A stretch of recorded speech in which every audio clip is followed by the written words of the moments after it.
መጽሐፍ ቅዱስ ምን ማለት ነው? መጽሐፍ ቅዱስን ማን ጻፈው? እና ደግሞ ስንትስ ቁጥር አለው መጽሐፍ ቅዱስ? መጽሐፍ ቅዱስን እንዴት ነው ማንበብ ያለብን? አዲስ የሆኑ ሰዎችስ መጽሐፍ ቅዱስን እንዴት ነው ማንበብ መጀመር ያለባቸው? መጽሐፍ ቅዱስን አንብበን የምንሰናከልበት በነፍሳችን ገሃነመ እሳት የምንወርድበት አይደለም፣ ወደ ገነት የሚወስደን ነው። አመጣጡ ክርስቶስ ለሰላም ነው አይደል? ግን በዓለም ላይ ሰይፍን ላመጣ ነው ይላል። አሁን ግራ ያጋባል ለሚያነበው ሰው። እንዴ ክርስቶስ ሰላም አይደል? እንዴት ሰላምን ሊያስተምረን ነው የመጣው? እንዴት ነው ሰይፍ የሚለው ብሎ ግራ ሊገባ ይችላል። አንብበው የከሰሩ ሰዎች አሉ፣ አንብበው የተጠቀሙ ሰዎች አሉ። አነባበባችን እንደ አረዳዳችን ስለሚወሰን መጽሐፍ ቅዱስን አበው በበሬ ነው ይበስሉታል። አሁን በሬ በቁሙ ሳይታረድ እንቺ ብይ ብዬ ብሰጥሽ ልትበይው አትችይም ማለት ሙሉ በሬ መዋጥ አንችልም፣ አቅሙ የለንም። ግን በብልት ሆኖ ተከትፎ በስነስርዓት ተዘጋጅቶ እንቺ ብዬ ብሰጥሽ እንደ አቅምሽ ትበያለሽ አለ። የማይመችሽ ከሆነ አይ ይሄን አልችልም ትያለሽ። መጽሐፍ ቅዱስም እንደዛ ነው። የሆነ በላች ያስፈልገዋል፣ የሚያስረዳ ሰው ግልጽ ነው አይደል? ያንን በደንብ አብራርቶ ይሄ ማለት ምን ማለት ነው ብሎ የሚያስተምረን ሰው ያስፈልጋል። የጠፋው ልጅ ታሪክ ስናይ አንድ ሰው ነበረ፣ ሁለት ልጆች ነበሩት። አንደኛው ከአባቱ ሸሽቶ ወደ ሌላ ሀገር ሄደ፣ ሌላኛው ከአባቱ ጋር ቆየ። መጨረሻ ሰለቸው፣ ያኑሮ ከሰረ፣ ወደ አባቱ ተመለሰ። አባቱ አቅፎ ተቀበለው፣ አምባር ቀለበት አሰረለት፣ ፍሪዳ ሰዋለት ይላል። አሁን ይሄ ታሪክ ነው፣ እንዲሁ ስናየው ግልጽ ነው አይደል? የሆነ አባት ታሪክ ነው የሚያስረዳው። በግልጹም ብንረዳው ችግር የለውም። ሚስጥራዊ ግን ስናይ እዚህ ውስጥ የምናገኘው ነገር አለ። አዳምን ነው የምናገኘው። አባት የተባለ እግዚአብሔር ነው። ጠፍቶ መምጣት ማለት ሕገ እግዚአብሔርን ትቶ መሄድ ነው። በኋላ ግን ሲመጣ ፍሪዳ አርዶ እንደተቀበለው እግዚአብሔር አዳምን ወደ ራሱ የመለሰው አንድያ ልጁን መስዋዕት አድርጎ በማቅረብ አንድያ ልጁን ክርስቶስ አማኑኤል በጌ የተባለው።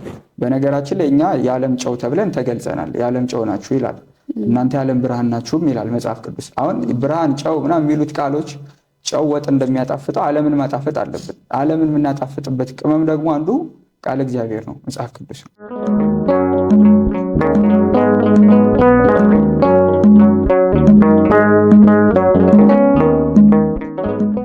ሰላም ሰላም፣ ውድ የንስር አምባ ሚዲያ ተከታታዮች፣ ይህ በንስር አምባ ሚዲያ የሚቀርብላችሁ ስንቅ ፕሮግራማችን ነው።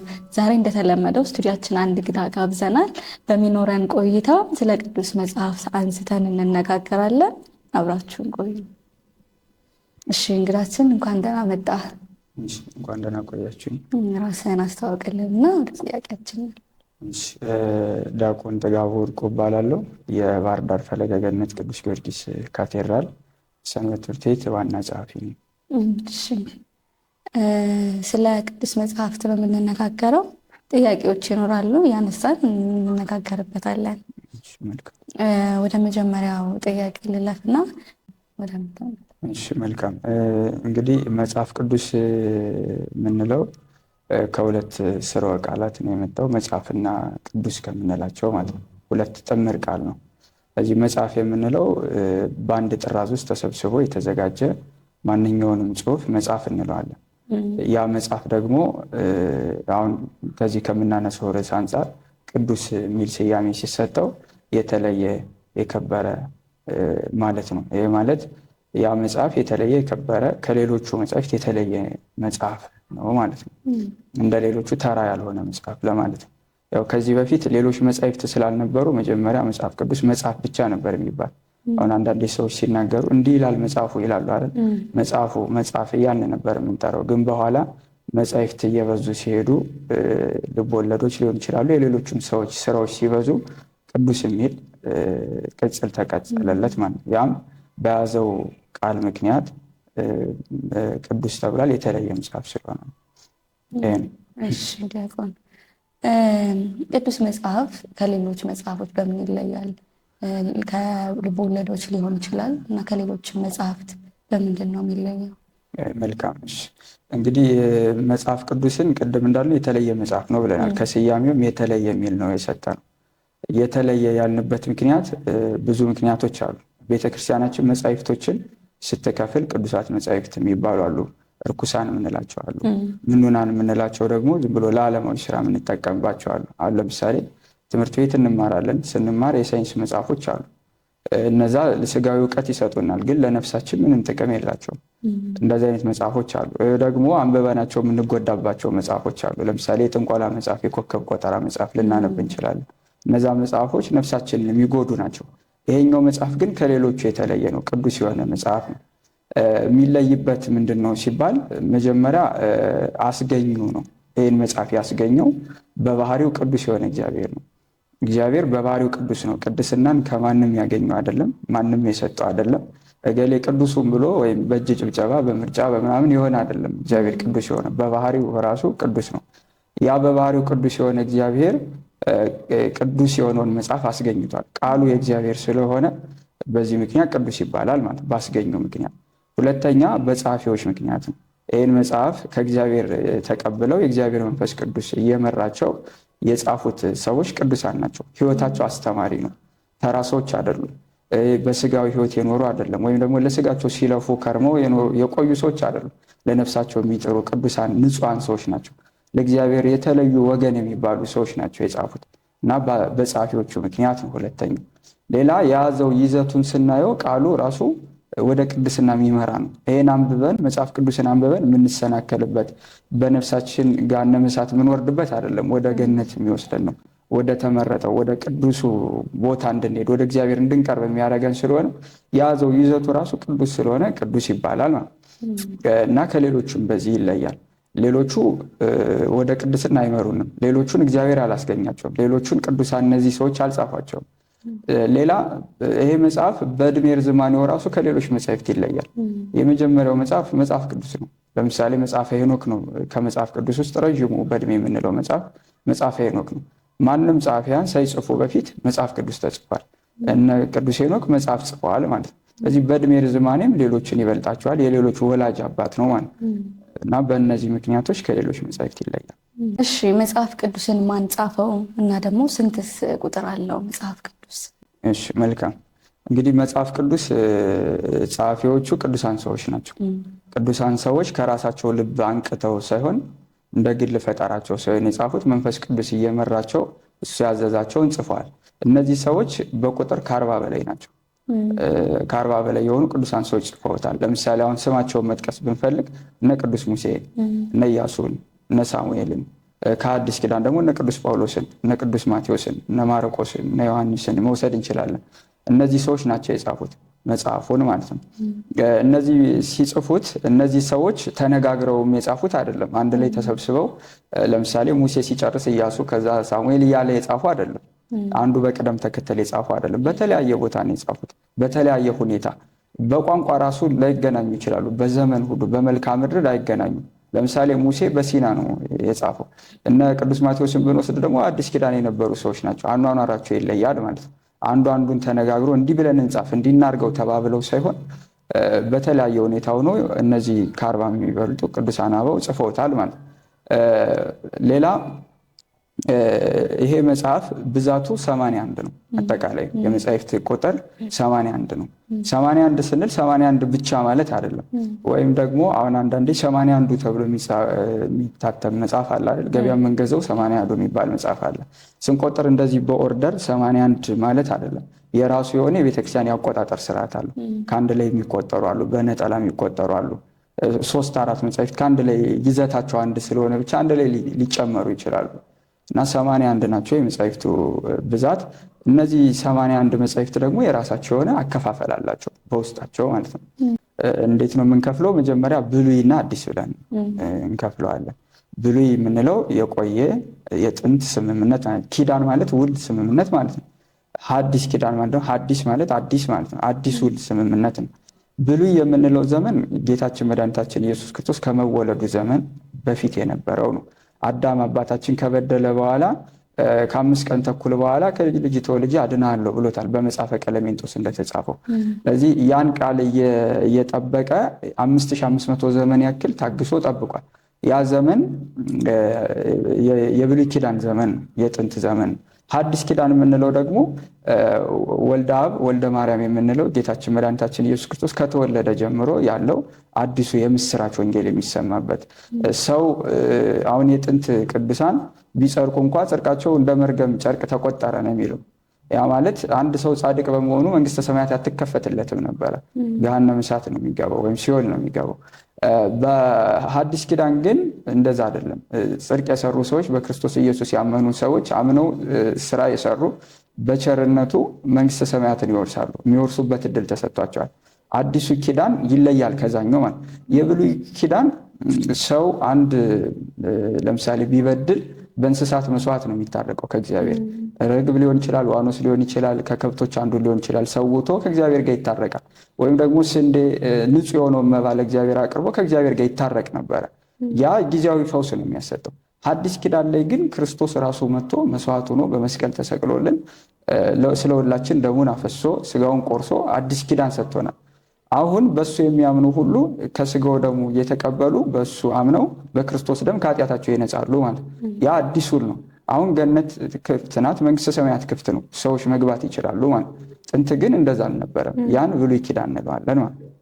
እንግዲህ እነዚህ ደግሞ የብሉይ ኪዳን መጻሕፍት 46 ናቸው። የቁጥራቸው ብዛት 46 ናቸው።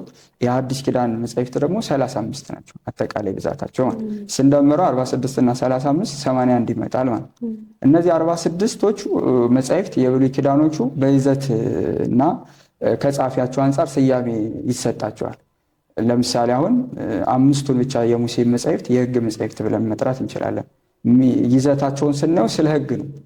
ማለት ይህን አድርጉ ይህን አታድርጉ የሚሉ ትእዛዛት አለበት። በኦሪት የተሰጠው 10ቱ ትእዛዛት፣ ሌሎችን ሌዋውያን ካህናት ምን ማድረግ እንዳለባቸው፣ እግዚአብሔር ጋር የሚኖር ሰው በምን ህይወት ውስጥ መኖር እንዳለበት የሚያስረዱ ናቸው። ዘፍጥረትን ብንወስድ ደግሞ ስለ አፈጣጠር ያወራል። ሌሎቹ ደግሞ ልክ እንደዚህ ይዘት አላቸው ማለት። ስለዚህ አምስቱ መጻሕፍት የሕግ እንላቸዋለን። ሌላ ደግሞ 17 የታሪክ መጻሕፍት የሚባሉ አሉ። እነዚህ ታሪክ ነው የሚታርኩት። የነገስታትን ታሪክ ሊሆን ይችላል፣ የነቢያትን ታሪክ ሊሆን ይችላል። ካሉት ውስጥ የደረሰባቸውን ያሳለፉትን የነበረውን ህይወት የሚተርኩ መጻሕፍት ናቸው። እንደዚህ አይነት መጻሕፍት አሉ። መሳፍንቱን ሊሆን ይችላል። አሁን እግዚአብሔር ህዝቡን የመራበት የተለያየ መንገድ አለው። መጀመሪያ ላይ አበው የሚባሉት እና አብርሃም እና ይስሐቅ እና ያዕቆብ ነበር ህዝቡን የሚመሩት። እነሱ የሚሏቸውን ቃል ነበር የሚቀበሉ። በኋላ ደግሞ አንድ መስፍን ኑሯቸው ሙሴ፣ ኢያሱ ነው የመሯቸው። ደግሞ ወደኋላ ስናየው ደግሞ የተለያዩ መሳፍንት እየተነሱ መርቷቸዋል። በኋላ ነቢያት መሯቸው ማለት ነው። በተለያየ መልኩ ነበር እግዚአብሔር ህዝቡን የሚመራው እና ይዘታቸው የ17ቱን የታሪክ እንላቸዋለን። ሌላ ደግሞ የትንቢት መጻሕፍት ይሆኑ አሉ። 16 ናቸው አጠቃላይ ትንቢት ናቸው። ለምሳሌ ከምናውቀው ብንነሳ ትንቢተ ኢሳይያስ ሊሆን ይችላል፣ ትንቢተ ኤርምያስ ሊሆን ይችላል፣ ትንቢተ ሕዝቅኤል ሊሆን ይችላል። አሁን የተለመዱ ናቸው፣ ብዙ ለጆሮአችን አዲስ አይደሉም። እነዚህ 16ቱ መጻሕፍት የትንቢት ይባላሉ። እነዚህ ነቢያት ሁለት አይነት ነቢያት ነው ያሉት። አበይት የምንላቸው ነቢያት አሉ፣ ደቂቅ የምንላቸው ነቢያት አሉ። አበይት የምንላቸው ዋና ዋና ጉዳዩን የተናገሩ፣ ዋና የምንለው የክርስቶስ ጉዳይ ነው። ሐዲስ ኪዳን ላይ ክርስቶስ እንደሚመጣ እንደሚወለድ ከድንግል ያውም ለይተው ከድንግል እንደሚወለድ ስለሚደርስበት መከራ አሁን ለምሳሌ ትንቢተ ኢሳይያስን ብናይ እንደ በግ መጎተቱን ዝም ማለቱን በሸላቶች ፊት ዝም እንደሚል በግ አፉን አልከፈተም እያለ ለወደፊት የሚሆነውን ነገር ይናገራል ማለት። ስለዚህ በትንቢት መነጽር ዋናውን ጉዳይ የክርስቶስን ጉዳይ የተናገሩ ሰዎችን አበይት ነቢያት እንላቸዋለን። ምዕራፋቸውንም ስናየው ሰፋ ያለ ምዕራፍ ያለው ነው የእነዚህ መጻሕፍት። ደቂቅ የምንላቸው ደግሞ 12 አሉ። እነዚህ ደግሞ ስለ ረሃብ፣ ስለ ቸነፈር፣ ስለ መከራ ተናግረዋል ማለት በብዛት በይዘትም አነስ ያለ ይዘት ያላቸው ናቸው። እዚህ አጠቃላይ 16 የትንቢት መጻሕፍት አሉ። ሌላ 8 ደግሞ የመዝሙርና የጥበብ የምንላቸው መጻሕፍት አሉ። እነዚህ መዝሙሮች ናቸው። ለምሳሌ ሁላችንም የምንጸልየው መዝሙረ ዳዊት አለ አይደል? መዝሙረ ዳዊት 150 መዝሙር ነው። መኃልየ ዘሰሎሞን አለ የምናውቃቸው። መጽሐፈ ምሳሌ አለ፣ እነ መጽሐፈ ኢዮብ አሉ። እንደዚህ አይነቶቹ የመዝሙርና የጥበብ መጻሕፍት ይባላሉ። ይዘታቸው አጻጻፋቸው ቅኔያዊ ናቸው፣ ግጥማዊ ናቸው፣ ዜማዊ አላቸው። በዜማ ልክ ነው የተጻፉት። ሰውንም በጥበብ የሚመክሩ አይነት ስለሆኑ የጥበብ መጻሕፍት እንላቸዋለን። 8 ናቸው ማለት። ስለዚህ አሁን ከኋላ ጀምሬ ባስደምርሽ 5 ሲደመር 17 22 ይሆናል። 22 እና 16 ስንት ይሆናል? 38 38 እና 8 46 ማለት። አሁን የብሉይ ኪዳን መጻሕፍት ስንት ሆኑ? 46 ሆኑ ማለት። የሐዲስ ኪዳን መጻሕፍት ደግሞ 35 ናቸው ብለናል። እነዚህ 35 መጻሕፍቶች ዋና ይዘታቸው ሐዲስ ኪዳንን ነው፣ አዲሱን ኪዳን ነው የሚሰብኩት። የመጀመሪያዎቹ የምስራች የሆኑ የወንጌል ክፍል የምንለው ነው። ወንጌላት 4 ናቸው። ማቴዎስ፣ ማርቆስ፣ ሉቃስ፣ ዮሐንስ ይባላሉ። 4 ናቸው። ለዚህ እነዚህ የወንጌል ክፍል ይባላሉ ማለት። ያ ማለት ክርስቶስ ስላደረገው ነገር በመዋዕለ ሥጋዌው ሰው በሆነ ጊዜ ያደረገውን ነገር የተጻፈባቸው መጻሕፍት ናቸው። እያንዳንዱ ከአንዱ ጻፊ ከአንዱ የሚጽፍበት የራሱ የሆነ መነሻ አለው። ለምሳሌ አሁን ማቴዎስን ብናይ ሲጀምር የአብርሃም ልጅ የዳዊት ልጅ የኢየሱስ ክርስቶስ የትውልድ መጽሐፍ ብሎ ነው የሚጀምረው። ያ ማለት ክርስቶስ የአብርሃም ዘርና የዳዊት ዘር መሆኑን ነው እያስረዳን የሚመጣው። ቅዱስ ዮሐንስን ደግሞ ብናየው በመጀመሪያ ቃል ነበር፣ ቃልም በእግዚአብሔር ዘንድ ነበር፣ ያም ቃል እግዚአብሔር ነበር ምናምን ያለ መጨረሻ ላይ ቃል ሥጋ ሆነ ነው የሚለው። ያ ማለት ስለ ቀዳማዊነቱ ከሦስቱ አካል አንዱ ወልድ በተለየ አካሉ ስለ መምጣቱ ነው የሚያስረዳን። ይሄኛው ደግሞ ቅዱስ ዮሐንስ መለኮታዊነቱን ነው በጣም የሚያሰፈው ማለት። ማቴዎስ ደግሞ ሰው መሆኑን ነው የሚያሰፈው። እና የተለያየ አጻጻፍ ቢኖራቸው ግን ዋና ሀሳባቸው ክርስቶስን መስበክ ነው። ክርስቶስ ያስተማረውን ነገር ማስተላለፍ ነው። 4 የወንጌል ክፍል አለ። የታሪክ የምንለው ደግሞ አንድ መጽሐፍ አለ። ይሄ የሐዋርያት ሥራ ግብረ ሐዋርያት እንለዋለን። ሐዋርያት በሐዋርያት ዘመን የነበረችው ቤተክርስቲያን ስለደረሰባት መከራ፣ ክርስትና እንዴት እንደተስፋፋ፣ በዓለም ውስጥ እንዴት ብለው እንደተበተኑ ክርስቲያኖች ወንጌል እንዴት እንዳዳረሱ የሚተርክ ነው። ስለነ ጳውሎስ መጠራት፣ እነ በርናባስ፣ ሌሎችም እነ ቅዱስ ጴጥሮስ፣ እነ ቅዱስ እስጢፋኖስ እንዴት መከራ እንደደረሰባቸው የሚያትት መጽሐፍ ነው። የሐዋርያት ሥራ ይባላል ማለት። ከዛ መልእክታት ናቸው። መልእክታት የቅዱስ ጳውሎስ መልእክት አለ፣ የቅዱስ ዮሐንስ መልእክት አለ፣ የቅዱስ ጴጥሮስ፣ የያዕቆብ፣ የይሁዳ እንላቸዋለን። ይሁዳ ስንል ያው ጌታ የሸጠው ማለታችን አይደለም፣ ሌላ ይሁዳ ነው። ተመሳሳይ ስመ ሞክሼ ነው እንጂ ጌታን የሸጠው ይሁዳ አይደለም፣ ሌላ ይሁዳ ነው። ከዛ የራእይ ክፍል የምንለው አለ። ራእይ ደግሞ አንድ መጽሐፍ አለ፣ በተለምዶ ዮሐንስ ራእይ የምንለው ማለት የራእይ ክፍል ነው። ከዛ ውጭ በ81 መጽሐፍ ውስጥ ህትመት ላይ አንድ ላይ የማናገኛቸው 8 የሥርዓት መጻሕፍት አሉ። እነዚህም መጽሐፈ ኪዳን፣ መጽሐፈ ሲኖዶስ፣ ትእዛዝ፣ ግጽው፣ አብጠሊስ የምንላቸው መጻሕፍት ናቸው። እነዚህ መጻሕፍት 8 ናቸው። ስርዓትን ነው የሚጽፉት። በቤተክርስቲያኑ ስለሚኖረን ስርዓት፣ ስለ ቀሳውስት ስርዓት፣ ስለ ምዕመናን ስርዓት እያንዳንዱን ማድረግ ስላለብን ነገር የሚያትቱ መጻሕፍት ናቸው። ስለዚህ አዲስ ኪዳን ላይ 4 የወንጌል 1 የታሪክ አለ። 4 እና 1 5 ይሆናል። ከዛ 21 ደግሞ መልእክታት አሉ። ስንት ይሆናል? 26 ከራእይ ጋራ 27 እዛ 8 መጻሕፍት ስንጨምር ስንት ይሆናል? 35 ማለት። ስለዚህ 46 የብሉይ 35 የአዲስ ኪዳን ስንደምራቸው 81 ይባላል ማለት። ስለዚህ አከፋፈላቸውም ቁጥራቸው ይሄ ነው ማለት። እሺ ዲያቆን፣ የመጨረሻ አንድ ሀሳብ እናንሳ። መጽሐፍ ቅዱስን እንዴት ነው ማንበብ ያለብን? አዲስ የሆኑ ሰዎችስ መጽሐፍ ቅዱስን እንዴት ነው ማንበብ መጀመር ያለባቸው? እሺ መልካም። እሺ ያው መጽሐፍ ቅዱስ ቅድም እንዳልነው እንደ ሌሎቹ መጻሕፍት ተራ መጽሐፍ ስላልሆነ የመጀመሪያው ፈቃድ እግዚአብሔር መጠየቅ ነው። ጸሎት ያስፈልጋል። ለማንኛውም መንፈሳዊ ስራ ንባብም ቢሆን በዓላማ ስለሆነ ለሕይወትም ስለሆነ የምናነበው መጀመሪያው ጸሎት ማድረግ አለብን።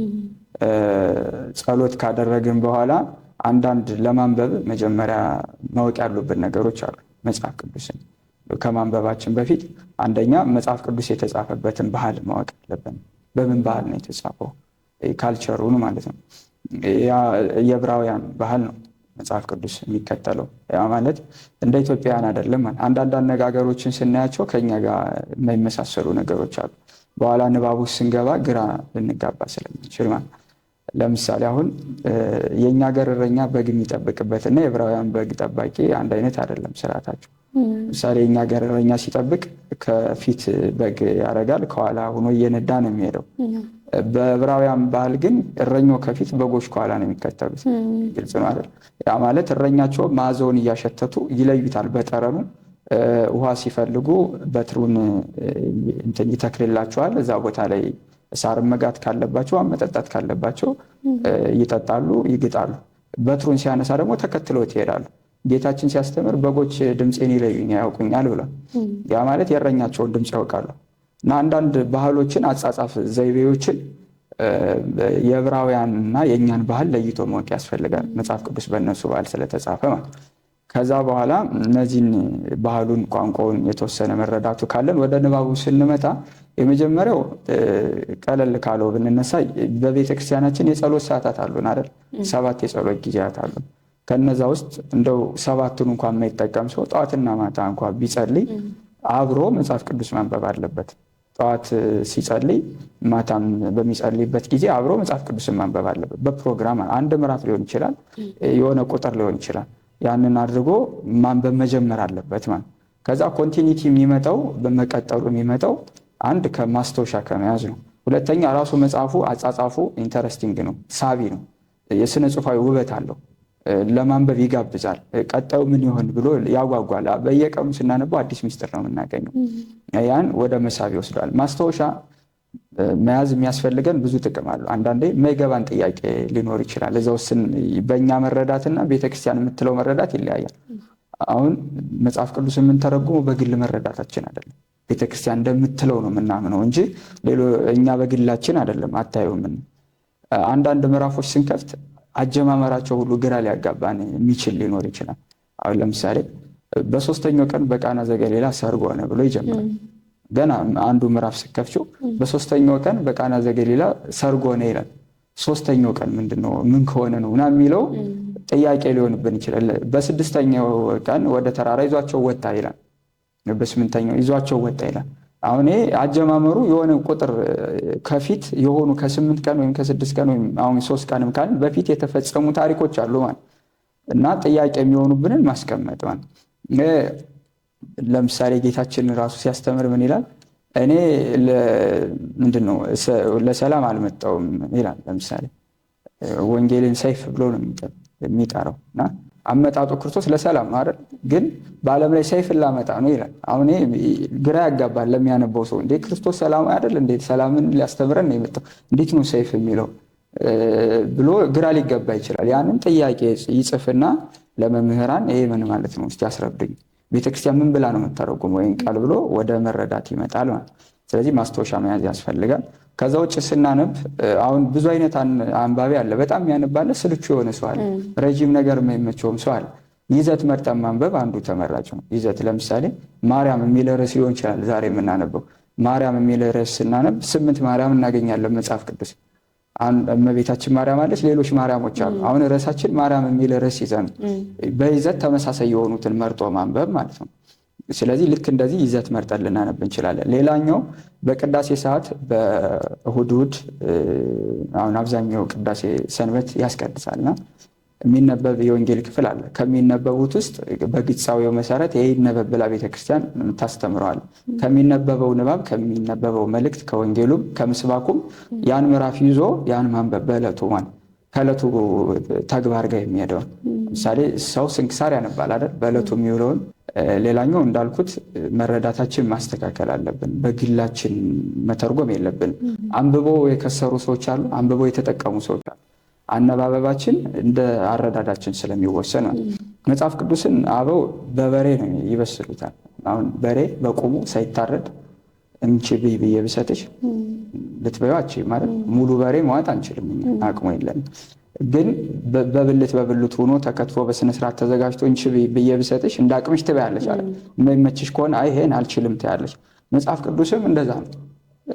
የሆነ በላች ያስፈልገዋል፣ የሚያስረዳ ሰው ግልጽ ነው አይደል? ያንን በደንብ አብራርቶ ይሄ ማለት ምን ማለት ነው ብሎ የሚያስተምረን ሰው ያስፈልጋል። ልክ ጃንደረባው የሐዋርያት ሥራ ምዕራፍ 8 ላይ ባኮስ ትንቢተ ኢሳይያስን እያነበበ ሲሄድ ፊልጶስ ያገኘውና የምታነበው ነገር ይገባሉ ሲለው የሚያስረዳኝ ሲኖር እንዴት ትረዳዋለህ ነው ያለው። ስለዚህ ልክ እንደዚህ የሚያስረዳ ሰው ያስፈልጋል፣ የሚበልጥ ማለት። አሁን ለምሳሌ የጠፋው ልጅ ታሪክ ስናይ አንድ ሰው ነበረ፣ 2 ልጆች ነበሩት። አንደኛው ከአባቱ ሸሽቶ ወደ ሌላ ሀገር ሄደ፣ ሌላኛው ከአባቱ ጋር ቆየ። መጨረሻ ሰለቸው፣ ያኑሮ ከሰረ፣ ወደ አባቱ ተመለሰ። አባቱ አቅፎ ተቀበለው፣ አምባር ቀለበት አሰረለት፣ ፍሪዳ ሰዋለት ይላል። አሁን ይሄ ታሪክ ነው፣ እንዲሁ ስናየው ግልጽ ነው አይደል? የሆነ አባት ታሪክ ነው የሚያስረዳው። በግልጹም ብንረዳው ችግር የለውም። ሚስጥራዊ ግን ስናይ እዚህ ውስጥ የምናገኘው ነገር አለ። አዳምን ነው የምናገኘው። አባት የተባለ እግዚአብሔር ነው። ጠፍቶ መምጣት ማለት ሕገ እግዚአብሔርን ትቶ መሄድ ነው። በኋላ ግን ሲመጣ ፍሪዳ አርዶ እንደተቀበለው እግዚአብሔር አዳምን ወደ ራሱ የመለሰው አንድያ ልጁን መስዋዕት አድርጎ በማቅረብ አንድያ ልጁን ክርስቶስ አማኑኤል በጌ የተባለው እና ልክ እንደዚህ የሚያስረዳን የሚተነትንልን ያስፈልገናል። ያን ማድረግ አለብን። ከዛ ውጭ በተለይ በአገልግሎት ውስጥ ያለን ሰዎች፣ ሰንበት ትምህርት ቤት ውስጥ የምናገለግል ሰዎች፣ በዲቁና ያለን በስብከት አገልግሎት የምናገለግል ሰዎች የግዴታ መጽሐፍ ቅዱስን በደንብ ማንበብ አለብን፣ ለሌሎችም ለማስረዳት ስለሆነ ማለት። በነገራችን ላይ እኛ የዓለም ጨው ተብለን ተገልጸናል። የዓለም ጨው ናችሁ ይላል። እናንተ የዓለም ብርሃን ናችሁም ይላል መጽሐፍ ቅዱስ። አሁን ብርሃን፣ ጨው ምናምን የሚሉት ቃሎች ጨው ወጥ እንደሚያጣፍጠው ዓለምን ማጣፈጥ አለብን። ዓለምን የምናጣፍጥበት ቅመም ደግሞ አንዱ ቃል እግዚአብሔር ነው፣ መጽሐፍ ቅዱስ ነው። ከህይወታችን መጽሐፍ ቅዱስን አንብበን በህይወት እንኖራለን። ግን መጀመሪያ ደግሞ ዋናው ማወቅ አለብን ምን እንደሚል ማለት ነው። ኢንግሪዲየንቱን ቅመሙን ማወቅ አለብን ለይተን ማለት እና አንብበን ልንኖረው ይገባል ማለት። ከዛ በተጨማሪ ቅድም እንዳልኩት ጸሎት ብለናል። ማስታወሻ እያያዝን ርዕስ መርጠን ማንበብ፣ ቀኖችን መድበን ማንበብ በፕሮግራም ማለት ነው። እንግዲህ በሳይንስ ምን ይባላል 21 ቀን ምናምን ደጋግማ ያረከው ነገር ተፈጻሚ ይሆናል ይባላል። ድግግሞሽ ይሰራል ይባላል። ክርስትናም እንደዛው ነው። ልምምድ ነው። ብዙዎቻችን መጽሐፍ ቅዱስ ከቤታችን አለን፣ ግን ያው ለሰይጣን መከላከያ ነው እሱ የሚጠቀመው። በቃ ከትራሱ አድርጎ ቅጥቃጤ ሲሰማው አምጦ ልዳሰው እንዲል አድርገው ነው የሚለው። እንደዛ አይደለም ዓላማው የተጻፈው፣ እንድንኖረው እንድናነበው ነው። አንብበን ደግሞ ለሌሎች እንድናስረዳው ነው። ሌላ ይሄን ለማበረታታት ስጦታ እንኳን ስንሰጣት መጽሐፍ ቅዱስ መስጠት መልመድ አለብን ለሌሎች ነው። አንብበው እስቲ መጽሐፍ ቅዱስ ነው ብለን መንገር አለብን እንጂ ሌሎች እኛን መጽሐፍ ቅዱስ እንዲሰብኩን መሆን የለብንም። እኛ ራሳችን ልንኖረው ይገባል። ከዛ ውጭ መጽሐፍ ቅዱስን የማንበብ ባህል አንዱ የሚያዳብርልን እንደ ቡክ ክለቦች ነገር ቢኖሩ የመወያያ ማለት ነው። መጽሐፍት ዳሰሳ የሚደረግበት ልክ የሆነ እንደራሲ መጽሐፍ እንደሚታተተው መጽሐፍ ቅዱስ ላይም የሆኑ ማብራሪያዎች፣ የሆኑ ጥያቄና መልሶች መወያያ ጓደኞቻችንም ጋር ሊሆን ይችላል ሊኖረን ያስፈልጋል። በተለይ አገልጋይ የምንባል ሰዎች እንደዚህ አይነት የመወያየት ነገር ቢኖረን ይጠቅመናል ማለት ነው። ይሄ ነው እንግዲህ ቅድም መጽሐፍ ቅዱስ 81 ነው ቁጥሩ ብለናል አይደል? ቤተክርስቲያናችን 81 መጽሐፍት ነው የምትጠቀም። ሌሎቹ ደግሞ በክርስትና ስም ያሉ ሃይማኖቶች 66 የሚቀበሉ አሉ፣ 73 የሚቀበሉ አሉ። የራሳቸው ምክንያት አላቸው። ያው እኛ 66ቱ ብቻ የሚለውን አንደግፍም። ብቻ የሚለውን 66ቱ ልክ አይደለም ሳይሆን 66ቱ በቂ አይደለም ነው የቤተክርስቲያን ሙሉ አይደለም ለማስረዳት። አሁን ለምሳሌ ሙሉ እንዳልሆነ እንደው 3 እስቲ ምሳሌ ላሳይሽና እስቲ ስልክሽ ላይ መጽሐፍ ቅዱስ አለ እስቲ ለምሳሌ ኦሪት ዘፍጥረት ምዕራፍ 4 ቁጥር 17 አውጪና በሱን ነው ኦሪት ዘፍጥረት ምዕራፍ 4 ቁጥር 17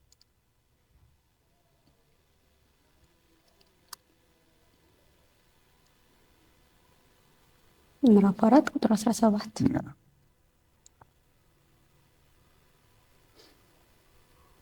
እሺ ምን ይላል? ቃየንም ሚስቱን አወቀ፣ ጸነሰችም፣ ሄኖክንም ወለደች፣ ከተማም ሰራ። የከተማውንም ስም በልጁ ስም እንደሰየማት ነው የሚናገረው። የከተማይቱንም ስም በልጁ ስም ሄኖክ አላት።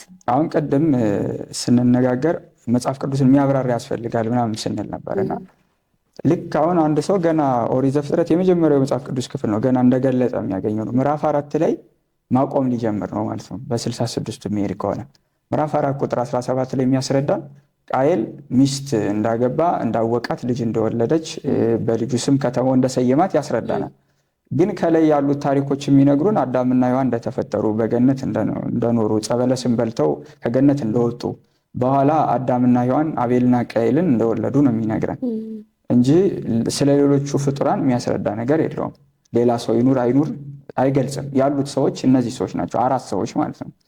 ከዛ ከአራቱ አንዱ ሞተ፣ በወንድሙ ተገድሎ አቤል ሞተ። ስንት ሰው ቀረ? 3 ሰው። ማን? አዳም ሔዋንና ቃየል ብቻ ነው ያሉት። 3 ሰዎች ነው ያሉት። አሁን 3 ሰዎች ካሉ ቃየል ግን ሚስት አገባ ይላል። ከየት አምጥቶ ነው ያገባው የሚለውን እዚህ 66 ውስጥ መልሱን አናገኝም። በ80 አሃዱ ግን ከ81 መጻሕፍት መካከል መጽሐፈ ኩፋሌ የሚባል መጽሐፍ አለ። ኩፋሌ ማለት የተከፈለ ማለት ነው። ከዘፍጥረት የተከፈለ መጽሐፍ ነው። እዚህ ላይ ምዕራፍ 4 ቁጥር 9 ጀምሮ ማብራሪያው እናገኘዋለን። አዳምና ሔዋን ሲወልዱ መንታ ነው የወለዱት። አቤልና ቃየልን ብቻ ሳይሆን የአቤል እና የቃየል ሉድና ቅሌማ የሚባሉ መንትያ እህቶች ተወልደዋል ማለት ነው። ስለዚህ አገባ የተባለው ከመንትዮቹ አንዷን አገባ ማለት ነው። ግልጽ ነው አይደል? አሁን ይሄን የሚያነብሰው የት አምጥቶ ነው ብሎ ቢጠይቅ 66ቱን ብቻ ነው መቀበል የሚል ሰው መልስ ሊያገኝለት አይችልም ማለት። ሌላኛው እስቲ ለምሳሌ ማቴዎስ 27 እሺ ማቴዎስ ወንጌል ምዕራፍ 27 ከቁጥር 9 በዚያን ጊዜ በነቢዩ በኤርምያስ የተባለው ከእስራኤል ልጆችም አንዳንዶቹ የተገመተውን ዋጋ 30 ብር ያዙ፣ ጌታም እንዳዘዘኝ ስለ ሸክላ ሰሪ መሬት ሰጡት የሚል ተፈጸመ ይላል። መልካም። አሁን እዚህ ጋር የምናየው የቅዱስ ማቴዎስ ወንጌል ላይ ምዕራፍ 27 ቁጥር 9 ያለው ቃል ከዚህ በፊት ትንቢት ተነግሮ እንደነበረ ያ ትንቢት ደግሞ መፈጸሙን ነው። ጌታችን መድኃኒታችን ኢየሱስ ክርስቶስ በ30 ዲናር ከተሸጠ በኋላ ያም ቦታ ደግሞ በ30 ዲናር ተሽጦ ይሁዳ ገንዘቡን መልሷል። በነገራችን ላይ መጨረሻ ላይ ንጹሕ ሰው አሳልፎ የሰጠው በጎ አልሰራውም አላበጀውም ብሎ አስቦ ገንዘቡን መልሷል። ግን ቢመልስም ያ ገንዘብ የደም ገንዘብ ስለሆነ ለግላቸው ሊጠቀሙበት አልቻሉም። ወደ መቅደሱ አልገባም ዙሮ ማለት። ስለዚህ የሸክላ ሰሪ መሬት የተባለውን ሰፋ ያለ መሬት ገዙበት። ያ መሬት የደም ቦታ ይባላል። አኬልዳማ የምንለው ማለት ነው። አሁን ላይ እነ ፍልስጤም እስራኤል የሚዋጉበት ቦታ ማለት ነው። ክርስቶስ የተሸጠበት በ30 ዲናር በሱ ዋጋ የተገዛው መሬት ለማለት እና ይህንን አስቀድሞ በትንቢት ተነግሮ እንደነበር ያ ትንቢት ደግሞ መፈጸሙን ነው እዚህ ጋር የሚነግረን። ያን ትንቢት የምናገኘው ግን በ66ቱ መጽሐፍ ቅዱስ ውስጥ አይደለም፣ አናገኘውም፣ የለም። ተረፈ ኤርምያስ የሚባል ቤተክርስቲያናችን መጽሐፍ አለ። ምዕራፍ 7 ላይ ቁጥር 3 እናገኘዋለን ይህን ትንቢት ማለት። ስለዚህ በተረፈ ኤርምያስ የተነገረው ትንቢት ቅዱስ ማቴዎስ ደግሞ እንደተፈጸመ ነው እየነገረን ያለው ማለት። ለዚህ ነው አሁን 66ቱ አያስፈልግም ሲሆን በቂ አይደለም፣ ለማስረዳት በቂ አይደለም፣ ሙሉ አይደለም፣ የሚጎድለው ነገር አለ ያን የምንናገረው ማለት። ሌላ እስቲ ሶስተኛ ማሳያ የሚሆነን ይሁዳ መልእክት ላይ ሐዲስ ኪዳን እንሄድና እንግዲህ ቅዱስ ይሁዳ እዚህ ጋር ሲጽፍ ያው ባለ አንድ ምዕራፍ ነው መጽሐፉ። ከቁጥር 9 እና 14 ላይ ያሉትን ሁለቱን እንያቸው እስቲ። የመላእክት አለቃ ሚካኤል ግን ከዲያብሎስ ጋር በተከራከረ ጊዜ ለሙሴ ሥጋ ሲነጋገር ጌታ ይገሥጽህ አለው እንጂ የስድብን ፍርድ ሊናገረው አልደፈረም። መልአኩ ቅዱስ ሚካኤል ይሄ በኦሪት የተፈጸመ ታሪክ ነው። በዘጸአት ታሪክ ውስጥ ካሉት አንዱ ነው። በመጽሐፍ ቅዱስ ውስጥ በ80 ሁሉ ማናገኘው ታሪክ ነው። በነገራችን ላይ ይሄን ያነሳውበት ምክንያት አለ። በኋላ እንትን እላለሁ ማለት ያሉት መጻሕፍት የእግዚአብሔርን ቃል ለማስረዳት በቂ ናቸው ማለት አይደለም። አንዳንድ ነገሮች በመጻሕፍት ያልተዘገቡ እንኳን የምናገኝበት ጊዜ አለ። አሁን ለምሳሌ ይሄን በ66ቱም በ80 መጽሐፍ ቅዱስ ውስጥ አናገኘውም። ይሄን ታሪኩ የተፈጸመው ቅዱስ ሙሴ እስራኤላውያንን እየመራ ከመጣ በኋላ እንግዲህ በመጨረሻው አንድ ጥፋት ሰርቶ ነበረ ሙሴ። ምንድነው የሰራው? ከዚህ በፊት መና ሲያወርድ ከአለት ውሃ አፍልቆ ሲሰጣቸው እግዚአብሔርን አመስግኑ ያለ ነበር የሚሰጣቸው። እነሱም እግዚአብሔርን እያመሰገኑ ነበር ያን መና ያንም ውሃ የሚጠጡ የሚበሉት ማለት። በዛን ጊዜ ግን አንድ ቀን ብዙ ስለጨቀጨቁት ብዙ ስለዘበዘቡት ያው ትዕግስት አጥቶ እንደሚሆነው ካረገላቸው በኋላ አመስግኑ ማለቱን ረሳ ማለት። እንግዲህ አበው እንደሚሉት ጎረምሳ በሚስቱ እግዚአብሔር በመንግስቱ ሲመጡበት አይወድም ይላል። ልክ የጎረምሳ ሚስት መንጠቅ እንደማንችለው ማለት ነው። አምላክነት ነው፣ ለሱ ነው የሚገባው። ዋጋው የሚገባው ሰው ዋጋውን ማግኘት አለበት፣ ባለ ዋጋው ሊመሰገን ይገባል። ስለዚህ በዚህ ምክንያት እስራኤልን ወይም የሚወርሷትን ምድር ከነዓንን አንተ አትወርሳትም፣ ግን ከሩቅ ታያታለህ አለው። ከዛ ከሩቅ ሆኖ ሲያያት አያት፣ ታምራለች፣ ግን ሂዶ እንትን አላትም፣ ሂዶ አላያት፣ አልወረሳትም መሬቷን ማለት ከሩቅ ሆኖ ነው ያያት። ከዛ በኋላ የሚሞትበት ቀን ተነገረው። ዕለተ ዓርብ ትሞታለህ፣ ራስን አዘጋጅ ብሎ እግዚአብሔር ነገረው። ከዛ ዓርብ ራሱን እየገነዘ ይዘጋጅ ነበረ። ነገር ግን እግዚአብሔር ሊወስደው አልቻለም፣ ነፍስና ስጋው አልተለየም።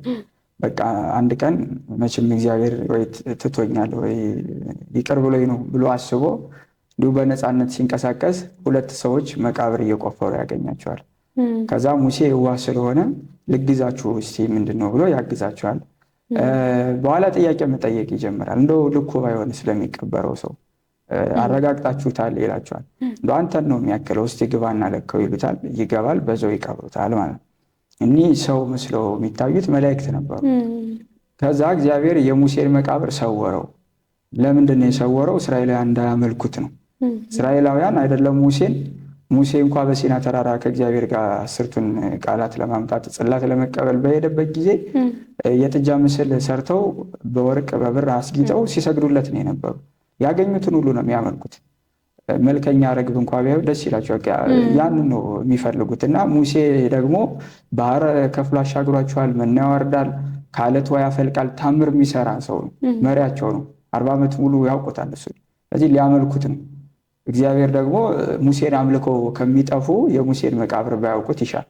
እዚህ ሰወረባቸው። ሲሰውርባቸው ግን ዲያብሎስ ሊያሳያቸው እየመራ በዚህ ነው እያለ ሊመራ መጣ። በዚህ ጊዜ ቅዱስ ሚካኤል ተከራከረው። ስለማን? ስለ ሙሴ ስጋ ይላል። አታሳይ፣ ይሄ አይሆንም እያለ ተከራከረው። በሚከራከረው ጊዜ ግን ያው ክርክር ስለሆነ ስድብን አልተናገረውም፣ ጸያፍ ነገር አልተናገረውም። ምንድነው ያለው? እግዚአብሔር ይገስጽህ አለው። እግዚአብሔር ይገስጽህ ሲለው እሱ ከቦታው ራቀ፣ ሲያሳያቸው ቀረ። መጽሐፍ ቅዱስ እንደሚነግረን የሙሴን መቃብር እስካሁን ድረስ ማንም አያውቀውም። ይሄ ነው ተብሎ ስፔሲፊካል ቦታዎችን አይባልም። ዝም ብሎ በዚህ ተራራ ነው ይባላል እንጂ ይሄ ነው ተብሎ አይታወቅም። ስለዚህ አሁን ይሄን የምናገኘው ዜና ሙሴ በሚባል መጽሐፍ ነው። ይሄ አዋልድ ውስጥ የሚካተት ነው። 80ዱም ውስጥ 66ዱም ውስጥ የለም ለማለት የፈለኩት ሙሉ አይደለም ነው። መጽሐፍት ላይ የምናገኛቸው ሙሉ እግዚአብሔር ያደረገው በዚህ ምድር ላይ የተደረገው ስራ ሁሉ አይደለም የተዘገበው እና ብቻ ብሎ መወሰን አግባብ አይደለም። ቀጥሎ በምናየው ራሱ አሁን ቁጥር 14 ላይ እስቲ አንብቢልኝ። ቁጥር 14 ለይሁዳ መልእክት።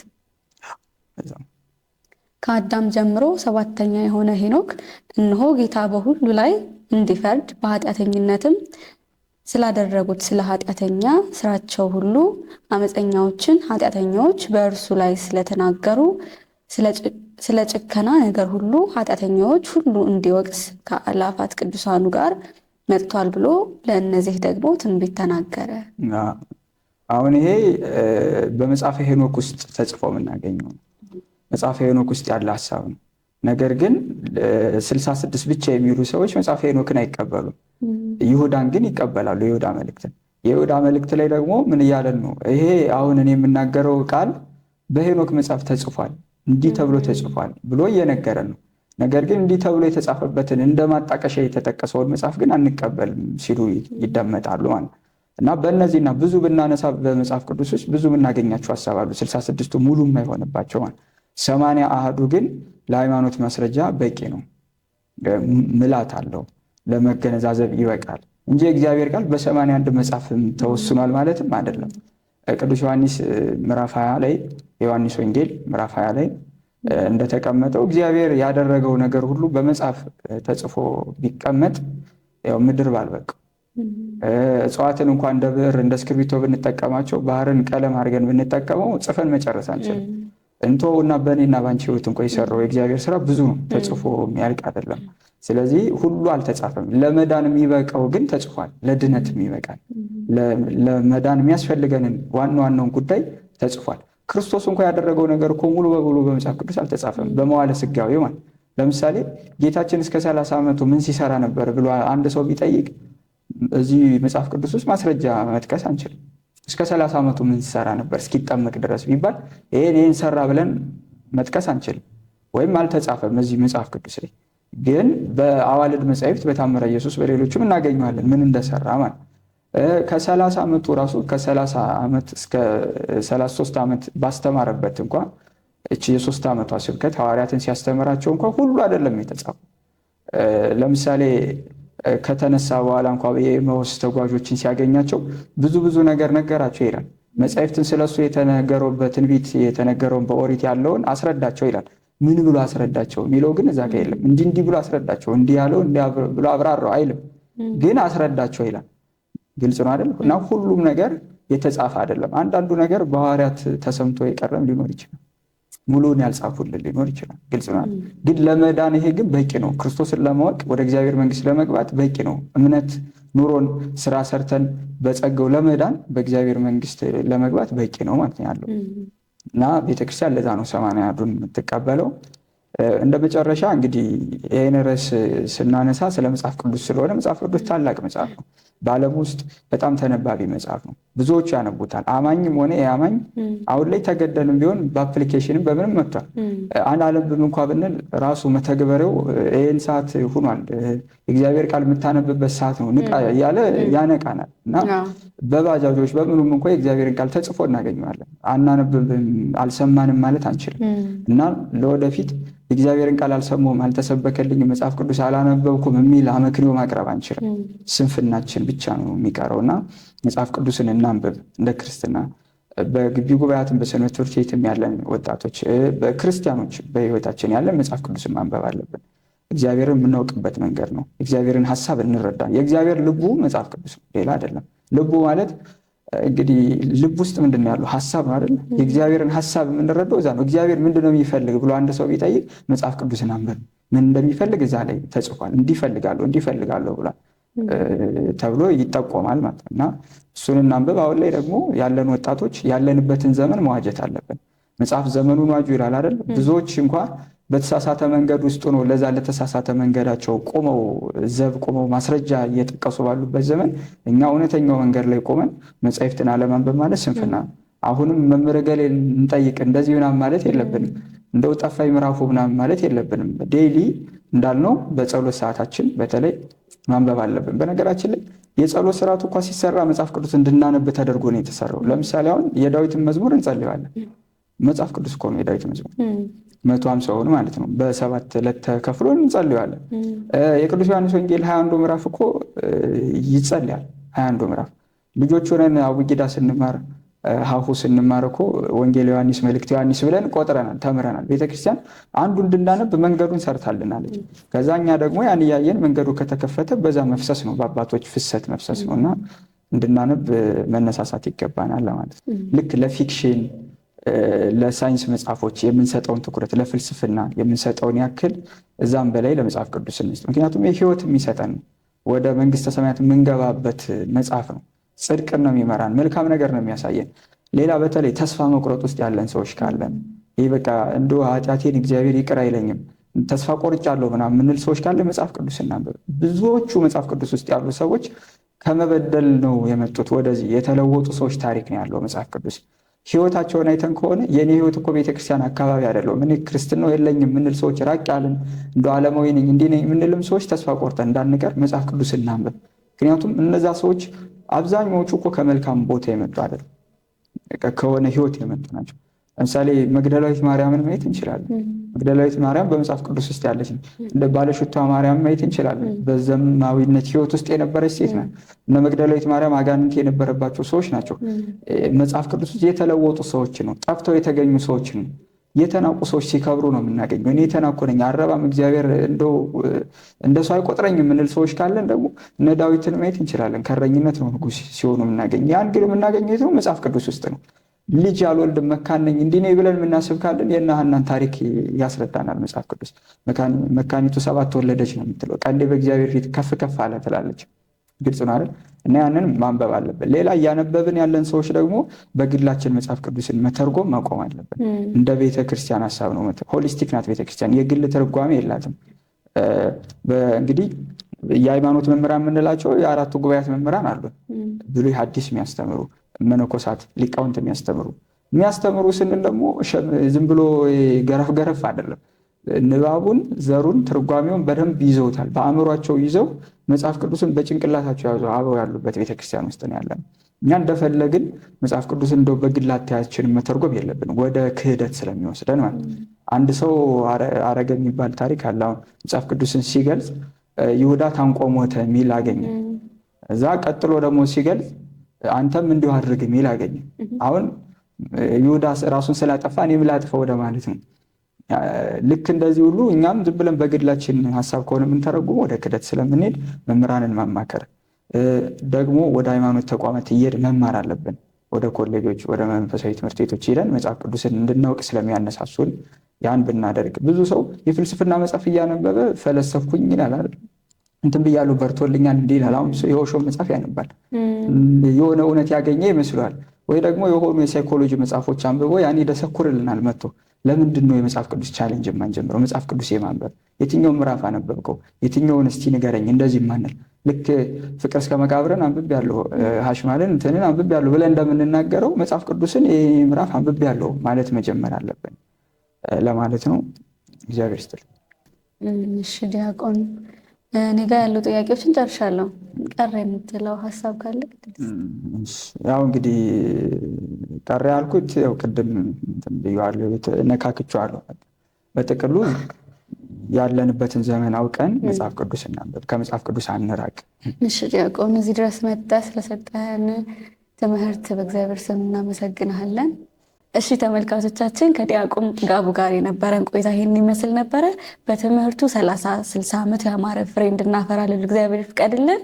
ንስር አምባ ሚዲያን ላይክ፣ ሼር፣ ሰብስክራይብ በማድረግ ቤተሰብ ሁኑ። ቀጣይ በሌላ ፕሮግራም እንገናኛለን። ሰላም ሁኑ።